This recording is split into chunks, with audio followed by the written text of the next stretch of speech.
everyone. This is Travis Carnes. I'm the moderator for Allison James, and today we'll be covering the webinar titled 21 Ideas to Boost Your Bottom Line.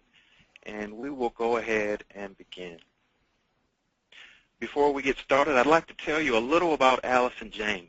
Allison James Estates and Homes is a internet-based real estate company, and it was founded in 2008 by Mr. James Crumbaugh. In 2006, he actually predicted that the internet and mobile technology would fundamentally change the relationship between brokers and realtors. He believed in it so much that he sold all six of his successful Prudential franchises in 2007, and decided to start Allison James in 2008.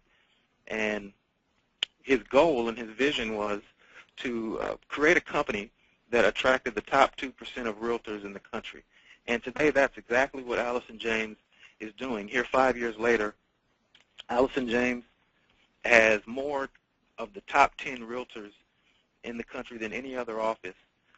The average sales volume of its realtors is twice that of other agents all across the country. And there's 90% more closed volume or transaction volume with Allison James than any other, than 90% of the other real estate companies in the country. Allison James was recognized this year as number 101 in the Real Trends Power Broker. Currently, Allison James is in 15 states with over 700 realtors. And with that, we will introduce our speakers. First, our first speaker for today is Alicia Aratari. She is a marketing manager for a top-producing team in the state of Florida. They do over 850 transactions per year. Alicia, are you there? I'm here. Hi, everybody. Excellent. Our second speaker is Mr. Troy Funk. He's a self-made millionaire and top producer in the state of Florida. Troy, are you there? I'm here. Fantastic. So with that, ladies and gentlemen, I will get out of your way and give the floor to Alicia. Hi, everybody. Thank you for joining us today. And today we're going to go over the 21 ideas to increase your net income. And Troy, we're going to start off with you. Yes. Well, actually, before we begin, I want to clarify that my answers are my answers based on my market area and my specialty, and they could be very different for many different agents based on the particular area that they specialize in.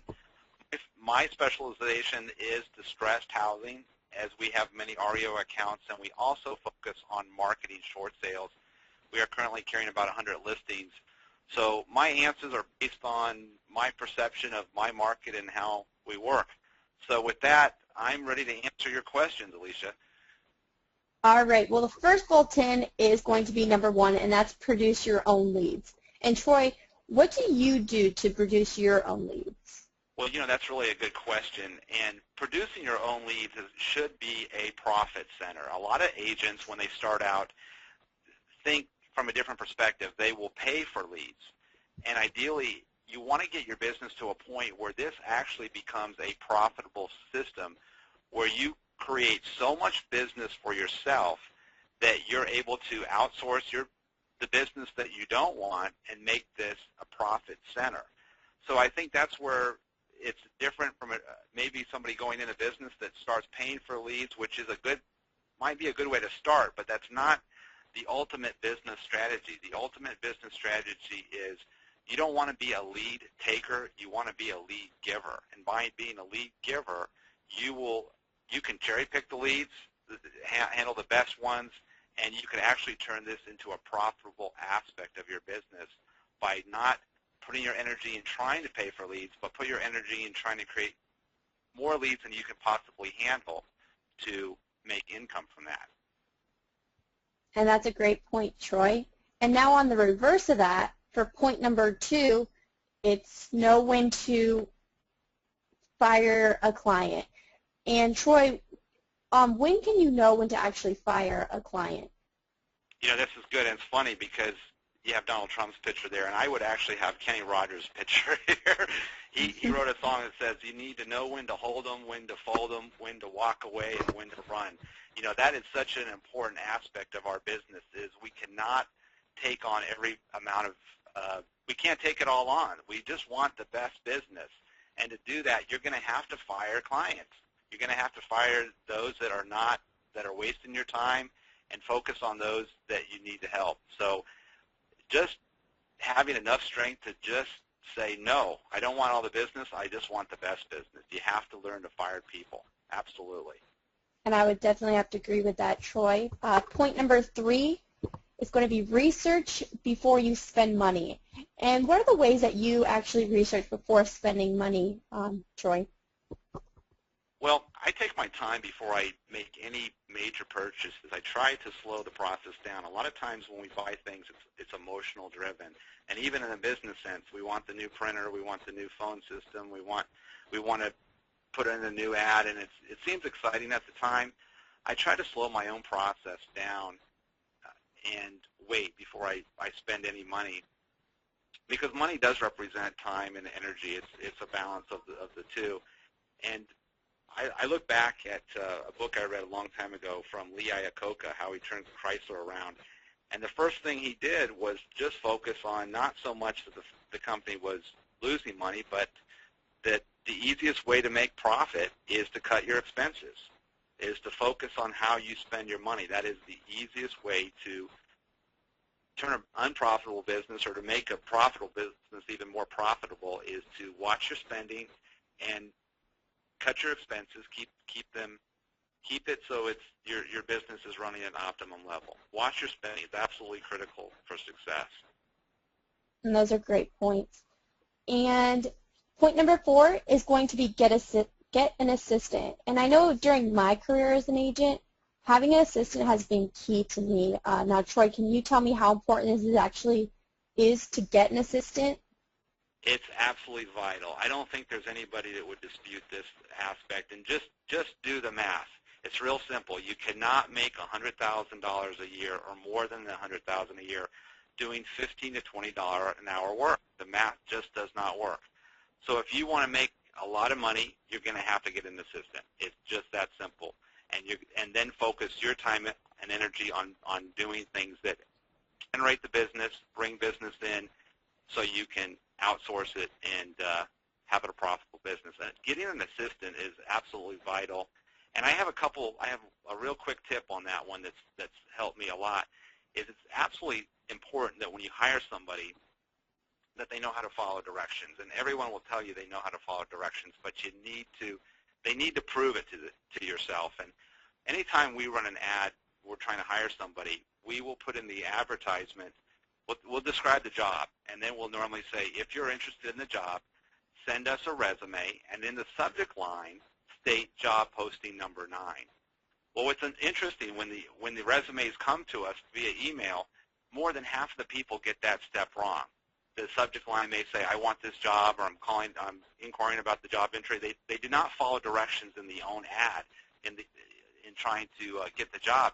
We delete those emails because ideally we're looking for somebody that follows directions. And if they didn't follow directions in the job application process, they're not going to work out.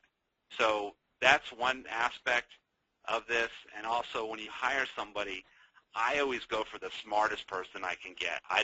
If they're experienced, that's a plus, but I normally always hire the smartest person I can get, because the smart person will figure the job out, whereas an experienced person may have a preconceived idea how they want things to run.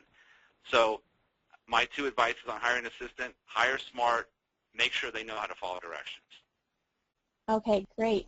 And point number 5 is do more intermediary transactions. And can you explain to us how this has helped you boost your bottom line in the past? Well, intermediary, or basically you're selling your own listings. I know probably the biggest problem we have in our business is sometimes the other agent. We're dealing with somebody on the other end that makes our job more difficult. And we found that it's always easier to deal with the other agent on the transaction if you are that agent. That makes things a lot easier when we sell our own listings. And we do that simply when we're working with buyers. We make a point to show them our own listings. It's that simple. Sometimes it's not even what they want to look at, but we'll show them our own listings. And we have sold a lot of our own listings to buyers that initially might not have been asked to see that type of property, but we certainly do focus on selling our own listings first, because in the end, it makes the job much easier on us. Okay, great.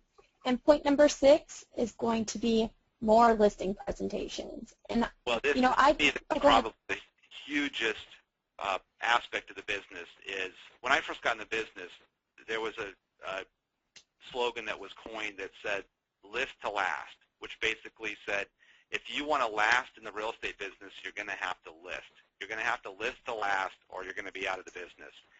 Listings are they're the blood of the business. That's what brings us buyers, that brings us more listings. It is your self-promotion to have listings. So you have to go on as many listing presentations as you can.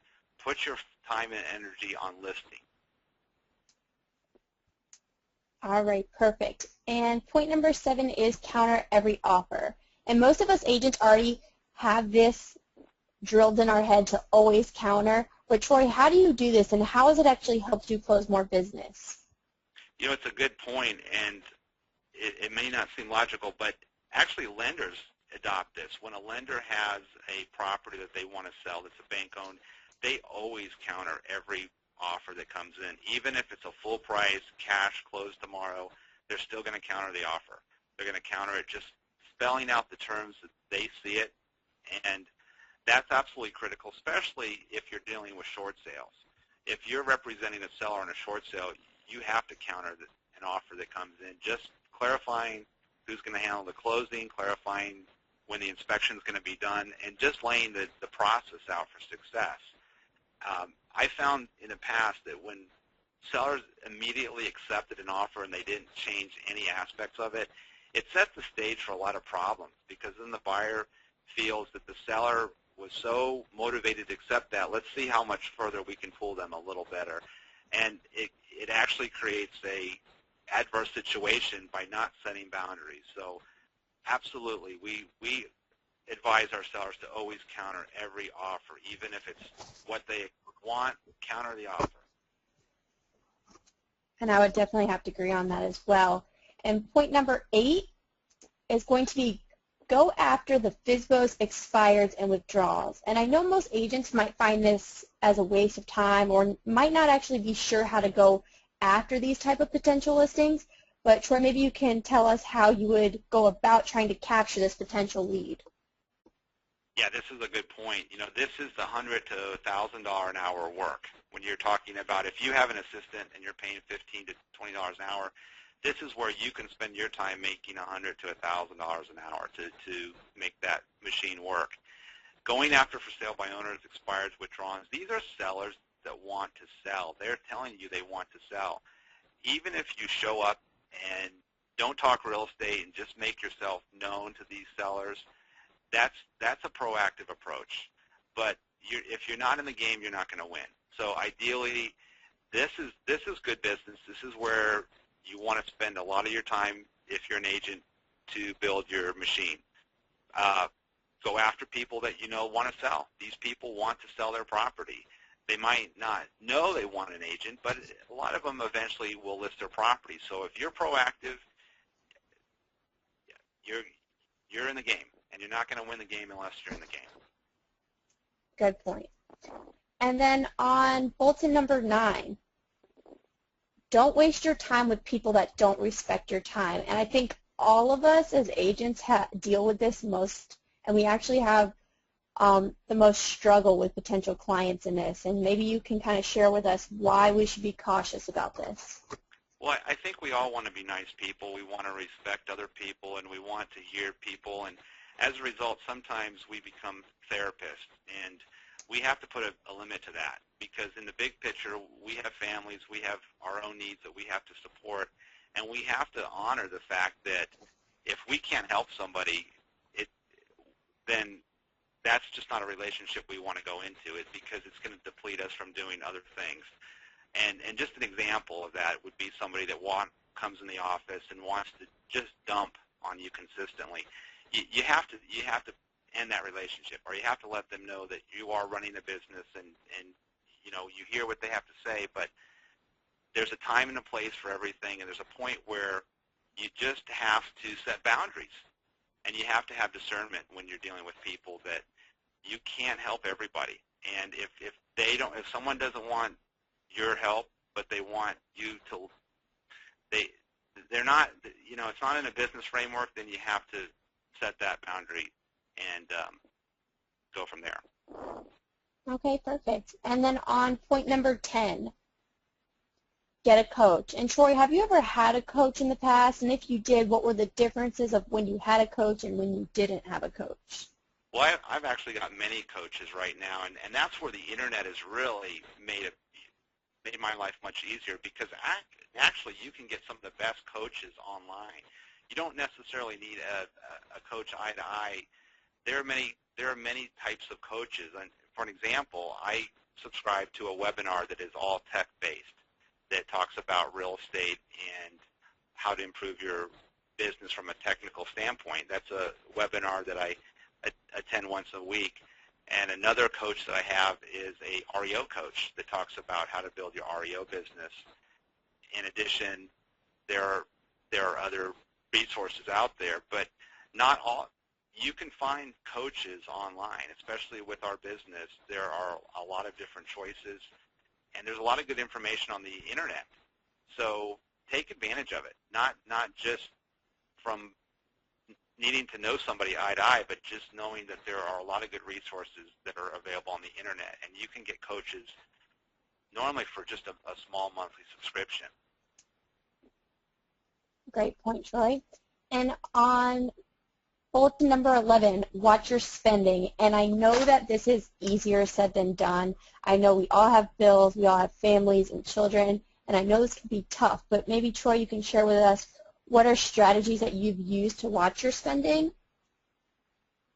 Yeah, this is a hard one for me, and I can't say I've always been great at it, but I'm always learning, and it gets that mindset where someone starts the business, and point number one, where a lot of times we think if we are spending money that we're making money, and if you spend so much money, it will generate so much back if we do this particular marketing field. And ideally, you got to look at your business as a business, and your business needs to profit. It needs to make money. And if you're spending money to make money, you have to keep very close tabs on that. And every time you spend anything, you're making a business decision. So plan for your spending. I know anytime we buy any type of major equipment in our office, we have a coupon for it. We just don't haphazardly just buy things. We plan our spending as much as we can and take advantage of any opportunity to save money, because ultimately that becomes profit for us. Anything we save becomes profit.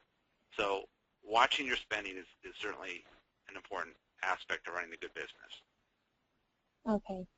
And on point number 12, buy real estate. And I know myself and my team have actually used this point the most out of everything we've discussed so far, and we've actually been able to become profitable out of this point. Now, Troy, can you share how this has helped you increase your net profit, if it has? Well, this point alone could probably make you more than all the other points. Buy real estate. And it's funny, we are in the driver's seat for a lot of this because we are in the front line. I have a lot of people. I would say every other month I have somebody that we talk with that wants to sell their property, but they don't want to list their property. They just want out of it.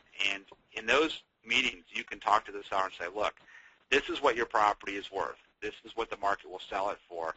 If you want a cash sale to close immediately, the buyer is going to have to buy your property lower, and they're going to turn around, put it on the market, and make a profit. Now, if you're okay to selling it to that type of buyer, this is what you would sell your property for. What I'm surprised with is I've had sellers actually say, okay, I'll go ahead and do that. I know my property is worth a lot more, but if you'll take it off my hands today, I'll sell it to you for this. Obviously, you disclose that you're going to turn around, you're going to relist the property, you're going to make a profit.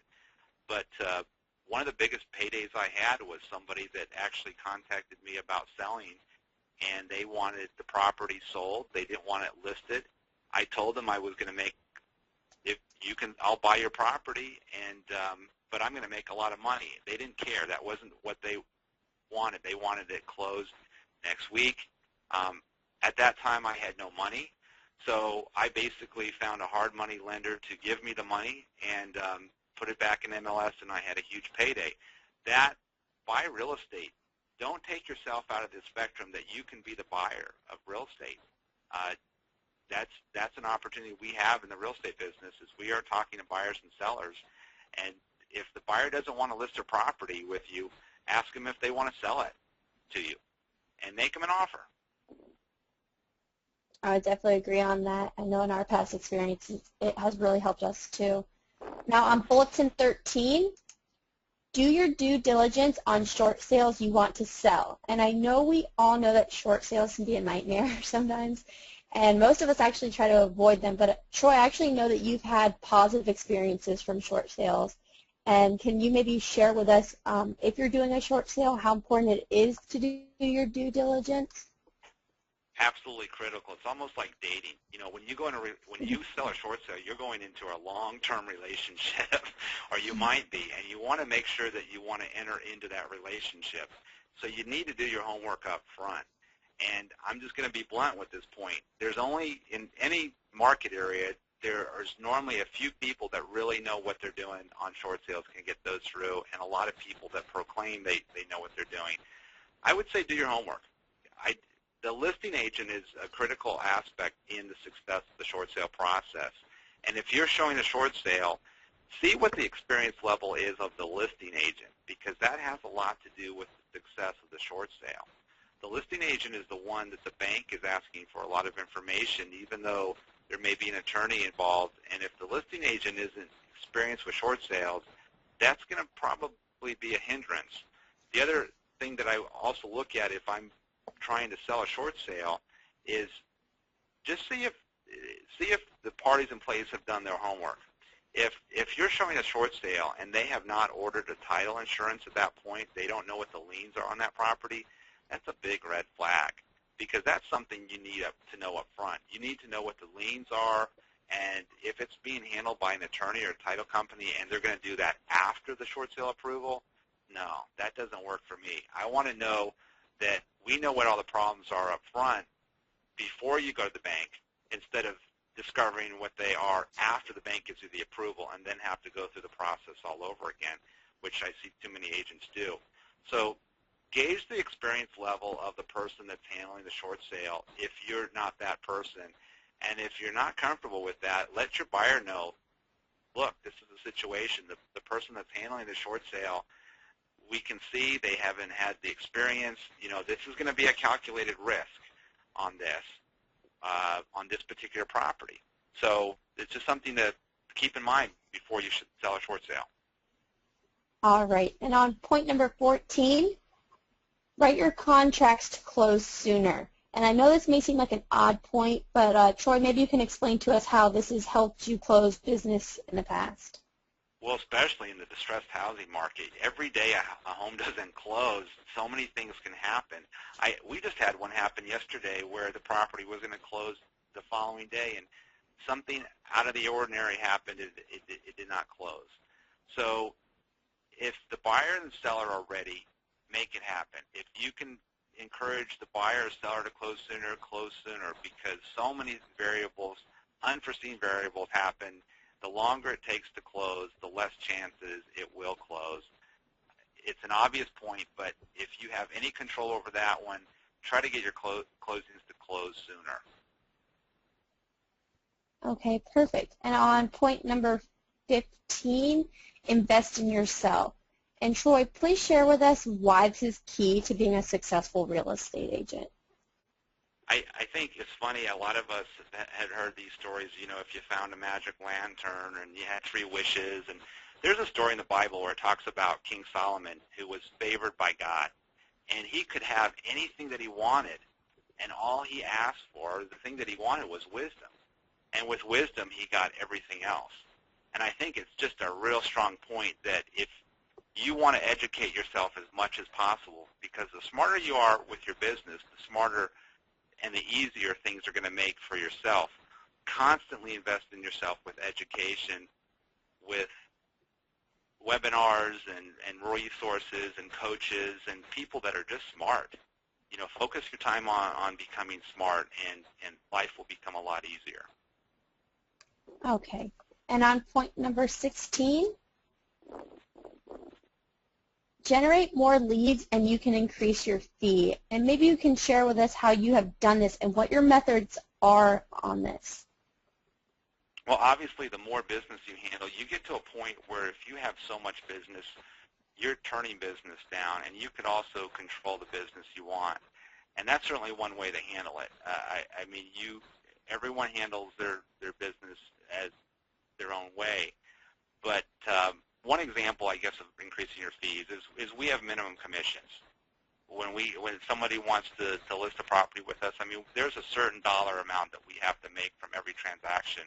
And if it's going to fall below that dollar amount, you know, we're not going to handle that business.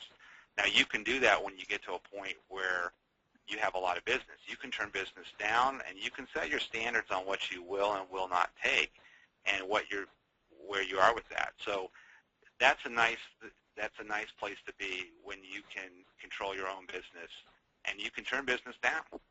And basically, yes, that gives you a lot of control over that. All right. And on point number 17, it's take time to think. And I know our days are crazy and they're busy, and a lot of us, you know, don't even have time to do this, we may think. But maybe you can share with us why this is important and how you find ways to do this, Troy. Well, you have to schedule it. I mean, for us, our days are so exciting. There is so much going on. Every minute is a party. There's just so much drama that's constantly happening. And as fun as it is, I just need downtime once in a while. I need time to just process it and think and have some peace and just kind of think about the whole thing, because in the moment things may sound exciting, and when you look back at it and you process it, you say, no, that's not what we want to do. And for me, I realize I don't have a lot of free time, so I have to make my free time. And the best one for me is I just don't listen to the radio in the car. When I drive, that is my time of just pure silence. And my mind is spinning so fast, I have a lot of things that are just getting caught up and starting to organize. And what I find is when I actually have quiet time, I'm so much more productive when things are crazy, because I've had time to really think things through, process it, and I'm not caught in the moment. So, yeah, actually taking time to just slow down or just not hear the noise. Just take the noise out of your life for a little bit during the day, and your day will become so much more productive. All right. And on point number 18, think positive. And I'm actually a firm believer in this point. I believe being positive can make all the difference in the world, and it can actually change the outcome of things in life for you. I mean, Troy, what do you think about this point? Oh, my gosh, what a huge point. You know, I was actually blessed to have purchased the book Think and Grow Rich when I was a teenager, and I read it, reread it until the book finally fell apart. And it got me hungry for more books on thinking positive and learning and trying to educate yourself. And it did change my mind. But what's really interesting about Think and Grow Rich, it's a book that I understand most millionaires in the United States have read, and it lays down the principles for success. But probably the strongest point is think positive, because you will attract what you think of most. So if you're thinking of positive things and things that are going to happen, and you put your energy in that direction, good things happen. It is the law of nature, whatever you call it, but it has proven itself over and over again that if you are a positive person and you focus on positive things, good things happen. I definitely believe that too. And on point number 19, pay attention to your taxes. And this can be overwhelming, but it is extremely important. And, you know, what's the best way to handle the situation, Troy, in your experience? Well, this is one I'm very well qualified to answer. Because, yeah, I've gotten in trouble with my taxes, and it really just comes down to budgeting your income with what you're going to have to expense. And no, that sounds simple, but it's not hard, but it's hard to do. Ideally, you need to constantly be putting money away to pay Uncle Sam, because that's going to be there. And an example is, let's just say you have a huge closing coming up. You're going to make a lot of money on that sale. Make sure that part of that money is going to Uncle Sam the day that check hits your account. So at the end of the year, you're not hit with a big surprise that, oh yeah, we made a lot of money. Now how are we going to pay our taxes? Because interest and penalty from the IRS, no, don't want to. This is just something you have to pay that bill. Make sure that you budget for that expense. All right, and on point number 20, it's build a community of trusted advisors. And I actually believe that this is extremely important, and I believe that it's necessary to be affiliated or work with honest and respectable advisors. Now, maybe, Troy, how do you feel about this? Absolutely. You need to keep a mastermind in your life of people that are the best at what they do. And that's kind of hard, because sometimes you're approached by people that are, I don't know, they're friends or they're neighbors, and they're in the field of, they do a certain thing, but they're not the best at what they do. And ideally, you want to keep a close network of people that are very, very well versed, because they're going to make you look good. And if you're the best at what you do, you're going to make them look good too. In Think and Grow Rich, they talked about the mastermind, and that's a group of people that you look as your advisors. I mean, we're just not, none of us are so smart that we know all the answers. There's someone else out there that has a better answer than us. And if you're in relationship with those people and they can help you, it's going to make things a lot easier. So keep smart people around in your world, and keep a network of trusted advisors. It certainly makes things go a lot quicker. All right, and point number 21 is life balance. And how have you done this, and how has it benefited you to have that life balance? Well, I try the best I can to keep balance, and some examples of that is, once a week I'm not always successful at that, but my wife and I try to have date nights where we actually have time, just the two of us, where we are going to do something. And the phone's off. It's just her and I. We watch a movie. We go out to dinner. We actually plan that like you would plan an appointment, because if you don't plan for those date nights, everything else comes in the way. Same thing with my son. When I'm with my son, I try to make myself available to him, and just try to keep balance in your life. Some other examples would probably be the gym. Work out. If you're in a business where it's stressful, you're going to need to release some of that energy, and work out, run, keep yourself active, eat healthy. If you can keep everything in balance, life will certainly go much smoother. All right, and on point 22, now this is sort of an unspoken point, Troy, and it's a bonus point. It's a bonus point. And basically, at the end of the day, it's all about keeping your hard-earned money. And the only way to increase your bottom line is by making more money. And by being a real estate agent, it's getting to keep 100% of your commission. Now, our AJI agents, they earn 100% of their commission while having the freedom to brand their own business. Now, Troy, I know that you have been on 80/20 in the past. Now, maybe can you talk to us about the difference that you have seen in your net income since you've switched to working for AJI? Well, it's no secret. I was with RE/MAX for 17 years, and I was actually with Keller Williams for 3 years. And I'll be honest, I love my broker. My broker at RE/MAX, he was a super guy. But when I left him, I said, look, it's real simple. It's not about you. This is just a business model. This company, Allison James, is 100%. I have to worry about my family and my needs and my business struggles. I'm going to make a lot more money just moving to Allison James. That's a decision we made just a couple months ago, and I would say, without a doubt, it's probably the best business decision I've ever made. I mean, it only makes sense when you look at the future of real estate. The fact is our whole world is pretty much internet-based anymore. buyers are smarter than we are. Even when we show properties, they know the properties, they've done their research, they know what the home sold for, and that's what we're dealing with. And same with the real estate business. If you don't need to pay for office space and you don't need to pay for a manager's salary and all those things, then why are you paying for it? I mean, the model that Allison James has just gave us a huge raise, and it has not affected our business. In fact, we have gotten so much attention from it. Our business is actually doing a lot better as a result of the move to Allison James.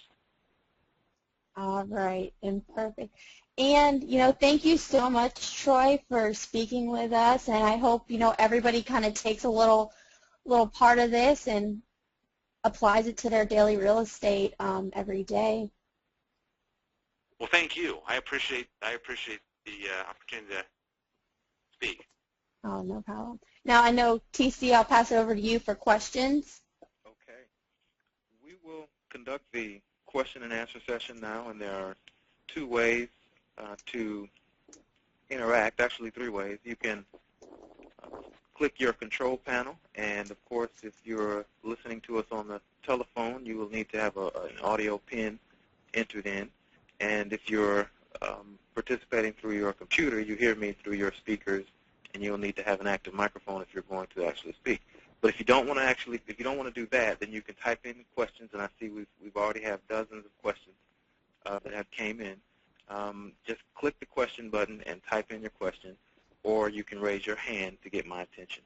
Now, give me a moment, everyone, to go through the questions. One moment, please.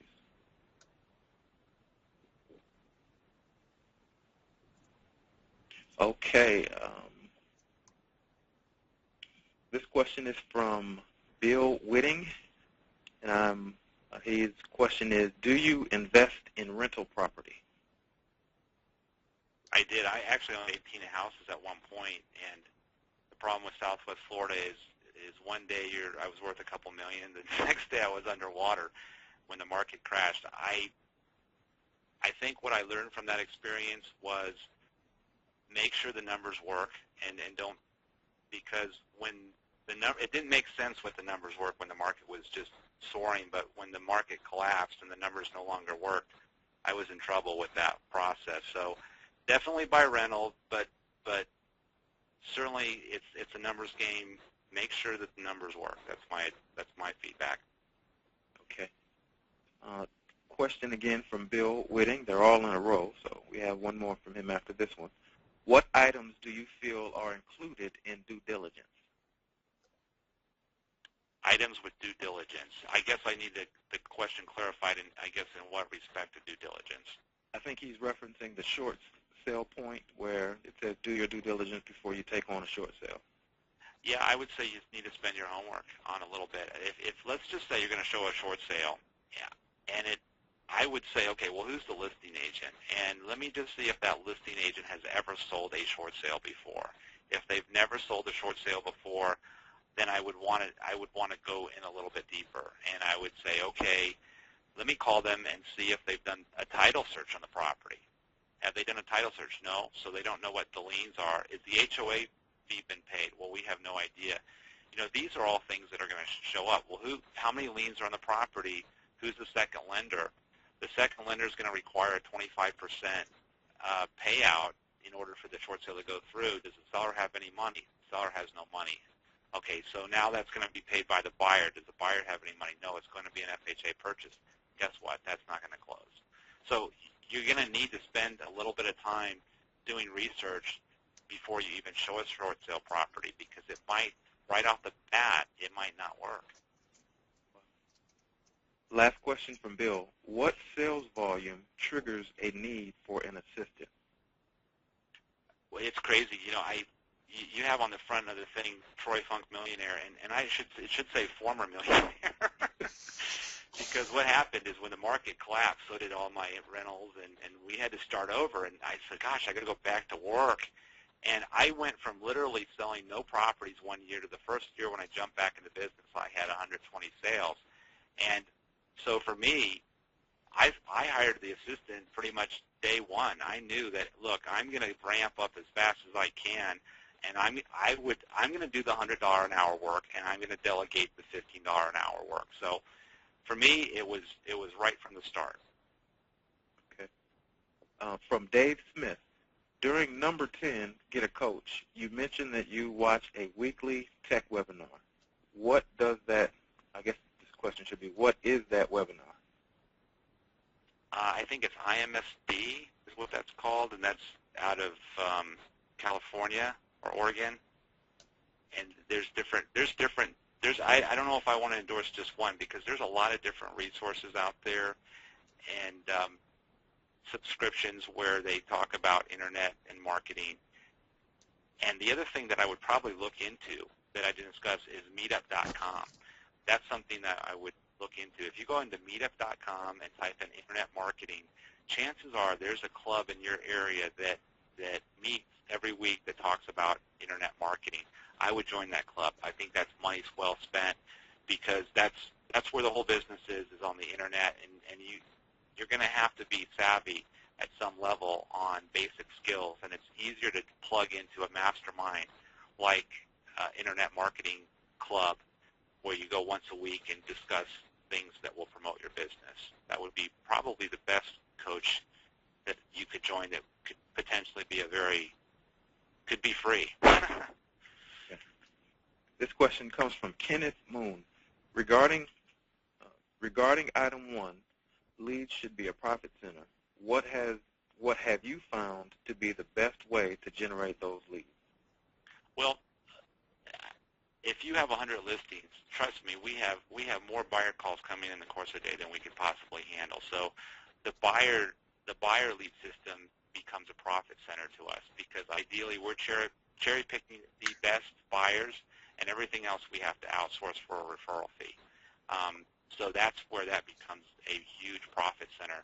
The model where a lot of agents do in a reverse order is they will pay for leads, and even though that may sound like that makes sense. You know, you're paying so much, and then you're getting a return on your money. You're not really growing your business. You want to grow a business that will produce business, not a business where you're reliant on business. Now, if you're starting out, you might not be in that position, but I would say spend some time chasing the for sale by owners, the expired. Try to get some listings, because once you get listings, your business will keep growing, and keep focusing on getting your inventory up. Okay. This question comes from Larry Isaac. He says, in my opinion, it is more profitable to buy a residential income of 4 or more than a single-family residence. What is your opinion? Well, I like the phrase opinion. It all depends. I mean, every market is different. In our market, fourplexes and duplexes are normally more of a cash profit, but they require more of a headache. So I was a strong believer in single-family homes, but everybody may see that process different. Just because I didn't want the headache of it. You know, I made more cash, but it required more attention. So even when I delegated, it still required more attention. This question comes from Mike Hertel. His question is, we are having some issues with BPOs coming back higher than clearly the property is worth related to short sales. We provide a list of repairs with photos and provide comps that are much lower than the amount the bank is willing to accept. Do you have any suggestions on dealing with the lenders and reduction of its firm, in quotes, purchase price? Yeah, that's a huge problem. You know, so much of that we just don't have control over. Ideally, when the property is in a short sale process and the bank handles a BPO, it's helpful if you can discuss with the other agent and say, you know, we'll make things accommodating. If you need any information, you know, we're here to help on that. The biggest challenge I see is they have agents that don't know this market that come in and it almost sabotage your whole process, because they come in with a value that's not realistic.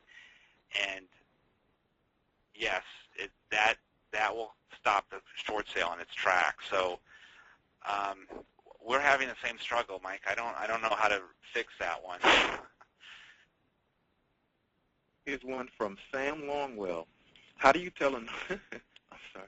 How do you tell an REO company that you won't accept 2.5% and you want 3%?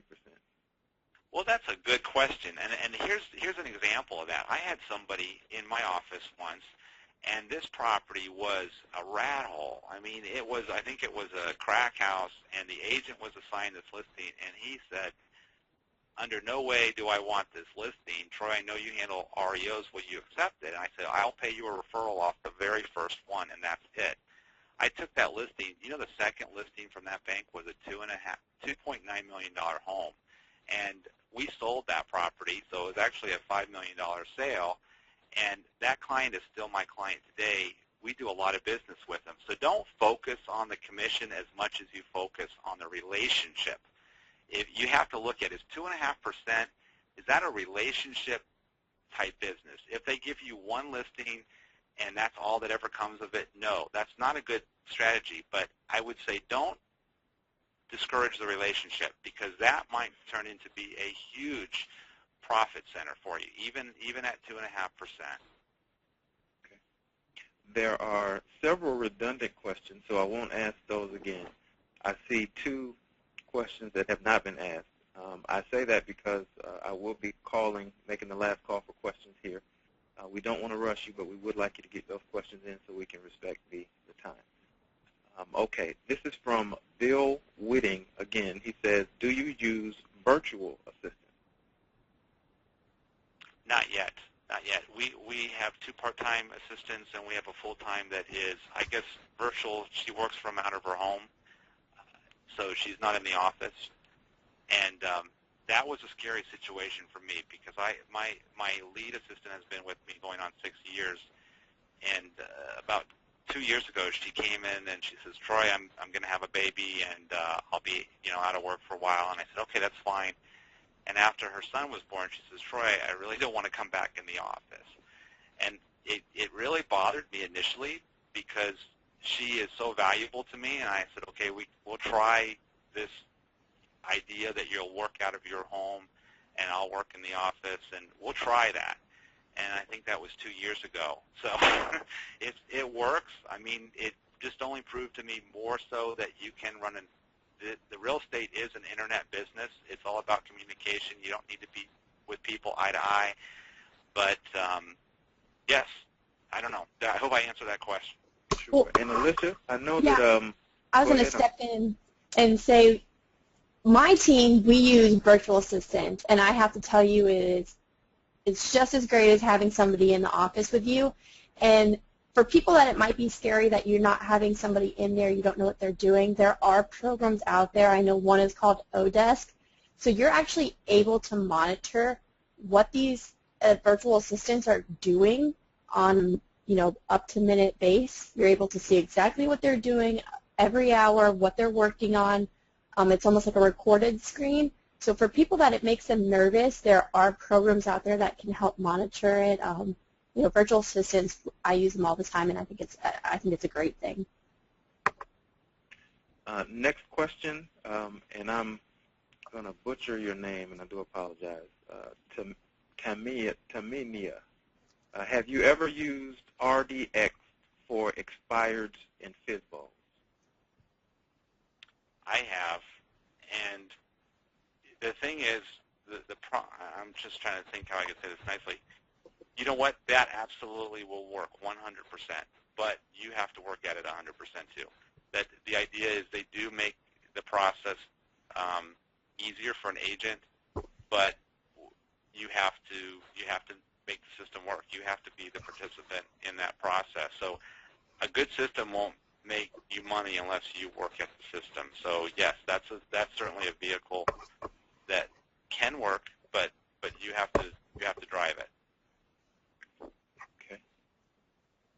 And I'm getting several questions that are asking for you to repeat the name of the the webinar that you typically attend, the coaching webinar.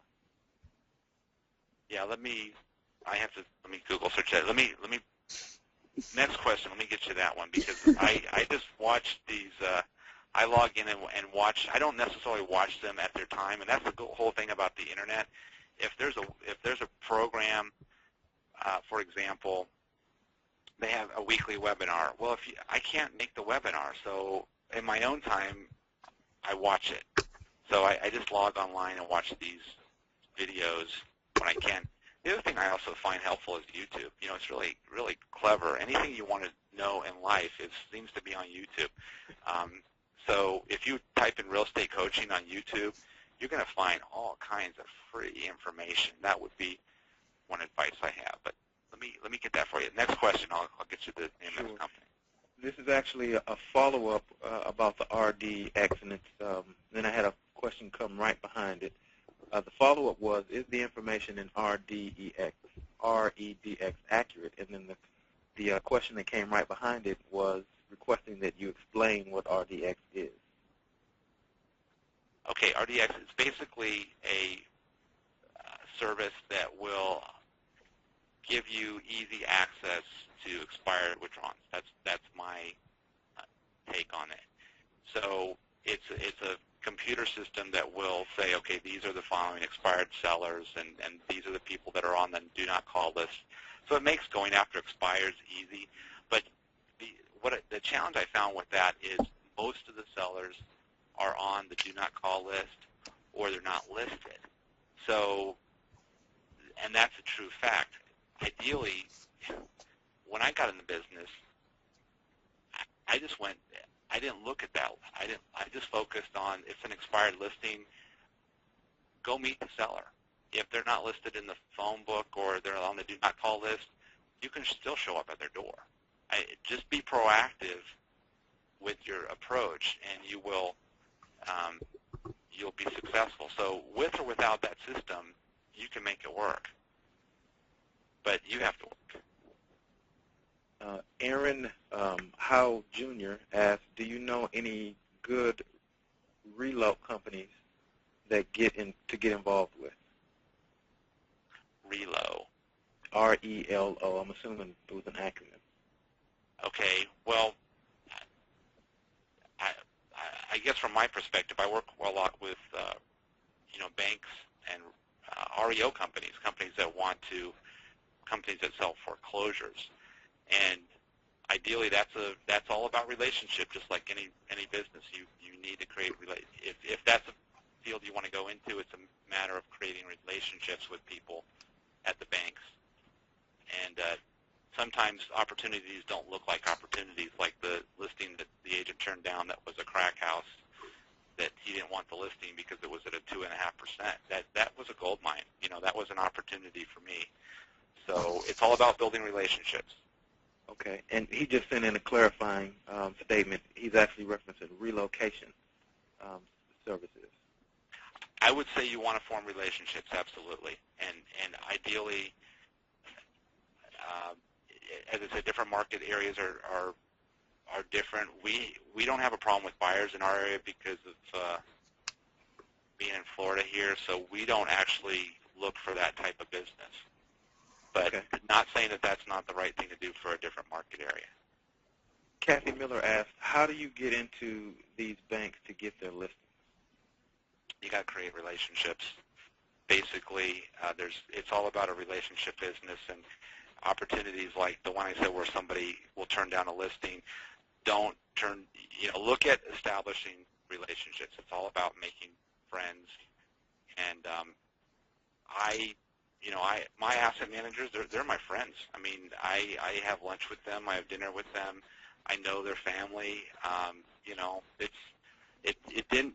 didn't do that right off the bat.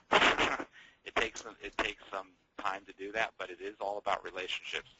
You find out who the key players are, and try to become their friend and create that relationship. Okay.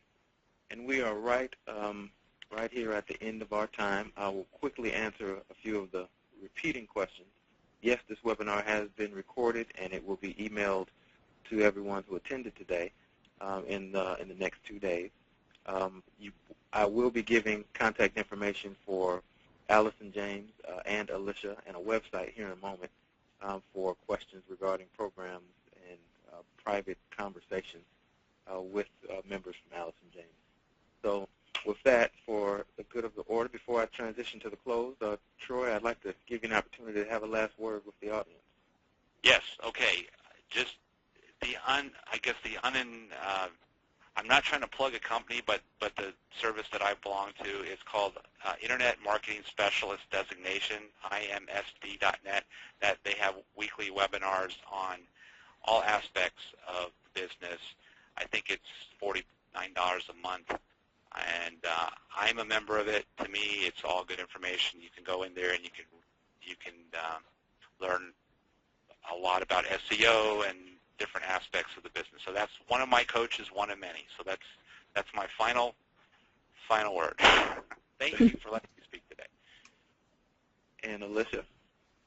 Thank you, everybody. If you have any questions about anything, if you want to hear a little bit more information about our company, feel free to give me a call. My phone number is listed above, and I'm available to talk whenever. Okay, that concludes our time for today. Thank you for attending today's webinar, and we appreciate your time, and you all have a good day.